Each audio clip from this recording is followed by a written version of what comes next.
Bom, no evangelho de hoje, lá de Lucas, no capítulo 14, dos versículos de 15 a 24, Jesus apresenta uma parábola que é a do grande banquete. O que esta passagem ensina para a sua vida e para a minha é o que nós vamos desvendar aqui neste enigma das Escrituras. Então, eu quero já pedir que você deixe a sua curtida, que você comente aqui embaixo pelo menos uma palavra de incentivo e, claro, que você mande esse vídeo para mais alguém. Compartilha a palavra de Deus. Primeira coisa importante, a gente precisa compreender que o contexto desta parábola é Jesus jantando na casa de um fariseu. Lá no capítulo 14, no versículo 1 de Lucas, é dito isso. Ele estava num sábado na casa deste homem e neste ambiente ele vai narrar algumas parábolas, bem como dar alguns ensinamentos para revelar a lógica do reino de Deus. E aqui trata-se de uma lógica ligada à humildade, à gratuidade, à inversão inclusive de expectativas. E é neste sentido que a parábola aqui do banquete vai ser uma resposta a uma observação de uma das pessoas que estavam presentes, que disse justamente, olha, feliz aquele que come o pão no reino de Deus, lá no versículo 15. Então Jesus vai mostrar quem realmente acolhe o convite de Deus e quem rejeita esse convite do próprio Senhor, por outro lado. No versículo 15, então, ele traz o seguinte, não é? Esse fariseu falando isso. Feliz aquele que come o pão no reino de Deus. Um dos convivas que estava ali neste local, portanto, expressa aqui uma esperança messiânica comum, que era um banquete escatológico. Essa é uma imagem do reino de Deus lá na plenitude dos tempos. Isso já está presente desde o Antigo Testamento, tá? Em Isaías, por exemplo, no capítulo 25, a partir ali do versículo 6, já aparece essa imagem. No reino eterno haverá um banquete. E na tradição judaica, comer esse pão com o Messias simbolizava justamente isso, participar dessa salvação final.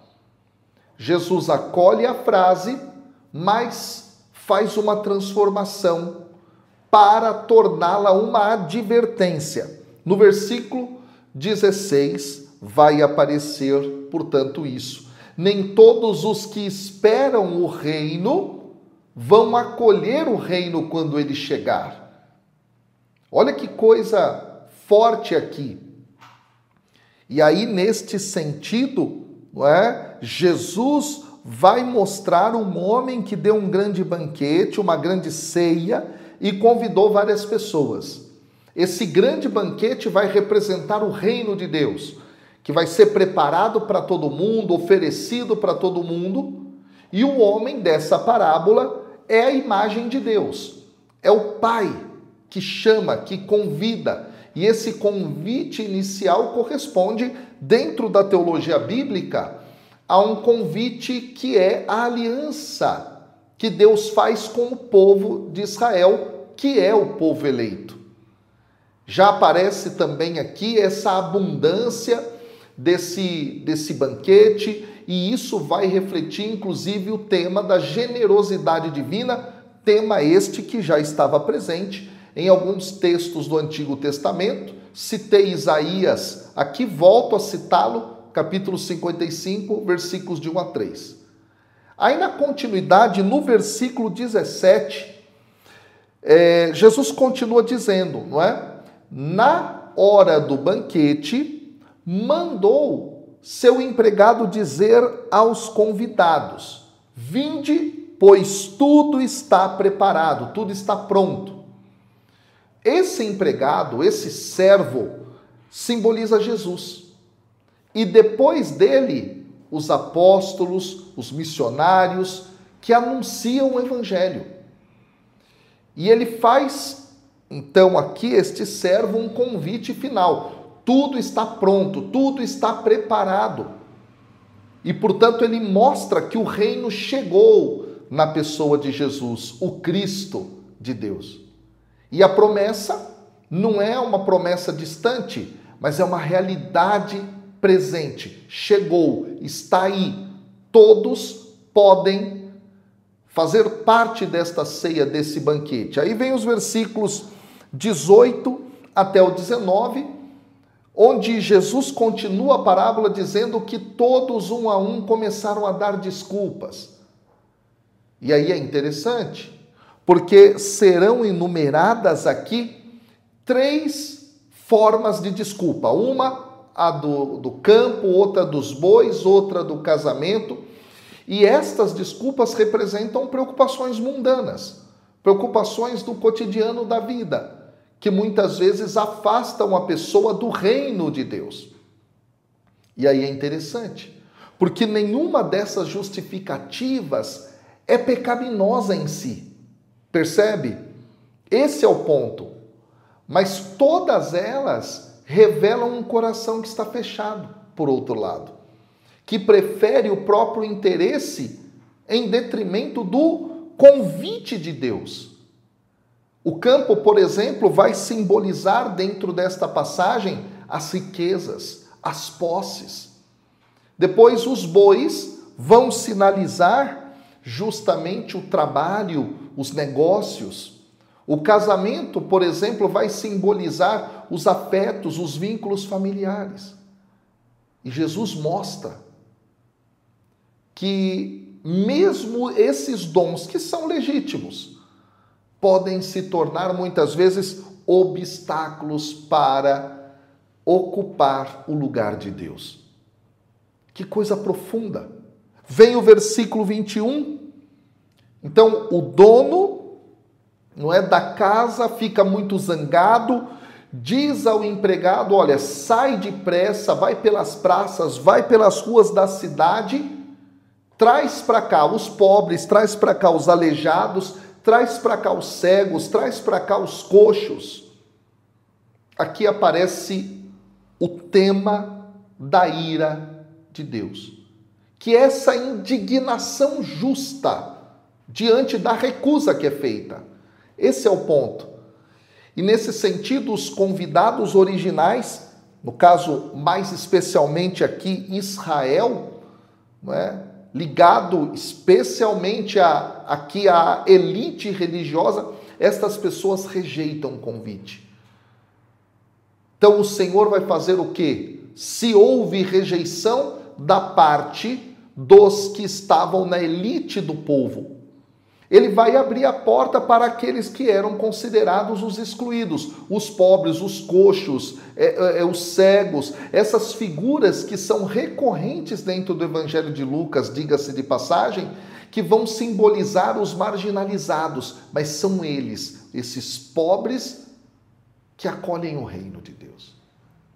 E aí é bonito perceber que o reino de Deus é um dom que é gratuito, porém é gratuito para quem o recebe e o recebe com humildade. Vem o versículo 22, e no versículo 22 aparece então: disse o servo: Senhor, o que mandaste eu fazer foi feito, agora ainda tem lugar. E aí o servo então constata que esse banquete continua com lugares vagos. E aqui, portanto, essa imagem do lugar vago nos remete à teologia da abundância da graça de Deus. Ou seja, o reino de Deus não se esgota, vai sempre existir um espaço para novos convidados. E essa frase, inclusive, vai evocar esta universalidade da salvação, que é teologia lucana. Lucas trabalha muito essa dimensão. E aí vem então o versículo 23 com a ordem do Senhor: sai lá pelas estradas, vai lá pelos caminhos, pelos atalhos, e obriga as pessoas a virem aqui para minha casa, para que a minha casa fique cheia. É essa a ideia que está posta aqui. E nesse sentido, então, o convite vai ser feito e vai ultrapassar a cidade. Neste caso, Lucas está querendo mostrar o ensinamento de Jesus que se refere aos pagãos. Estradas, atalhos, vão indicar, portanto, aqui os caminhos do mundo inteiro. E aí é bonito, porque este Senhor diz que o servo deve obrigar. Obrigar. E o verbo grego que está utilizado aqui para obrigar é um verbo que não implica, pessoal, coerção física, uma violência, mas é uma espécie de insistência da pessoa, uma insistência missionária. E é muito bonito, porque este verbo vai ter ligação com esta ideia de um amor de Deus que urge o anúncio. Uma necessidade, essa ideia. E aí a vontade de Deus é clara, a minha casa deve ficar cheia, ou seja, a missão da igreja, a missão dos missionários da igreja é levar a todos à comunhão com Deus, é resgatar toda a humanidade e colocá-la sentada à mesa, porque tem lugar para todo mundo. E aí vem o versículo 24, porque eu vos digo, diz Jesus, nenhum daqueles homens, nenhum daqueles convidados provará o meu banquete, a minha ceia. Jesus começa dizendo, eu vos digo, e isso indica que ele aqui aplica a parábola àquelas pessoas que estavam neste sábado na refeição na casa do fariseu. E aí, os que recusam o convite, seja por indiferença, por orgulho, por apego, veja, se excluem a si mesmos do reino. E essa exclusão, portanto, não é um castigo que vai ser arbitrário da parte do Senhor, mas é uma consequência da própria liberdade humana mal usada, mal praticada. Portanto, esta palavra nos mostra que o reino de Deus é um banquete de comunhão, de alegria, de abundância. Um convite é feito de maneira gratuita, porém com a exigência de uma resposta. E muitas vezes nós damos desculpas. Nós não queremos ouvir este convite da parte de Deus. E claro, os pobres, os marginalizados, vão ser aqueles que vão acolher a graça de Deus. Eles vão simbolizar justamente isso, por terem a humildade de depender de Deus.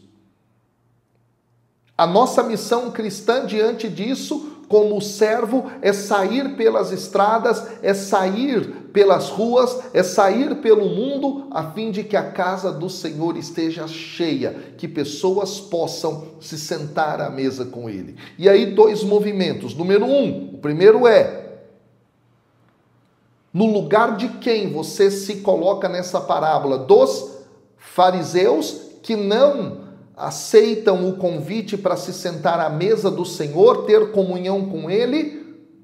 2, ou você é o servo, aquele que vai atrás das pessoas para colocá-las à mesa com o Senhor. Ou 3, você é o conjunto daqueles pobres que estão postos de lado e que recebem o convite hoje. De todo modo, você deve tomar uma atitude de se sentar à mesa do Senhor. Manda esse vídeo para mais alguém, eu tenho certeza que essa palavra profunda vai tocar o coração dessas pessoas. Até o próximo vídeo.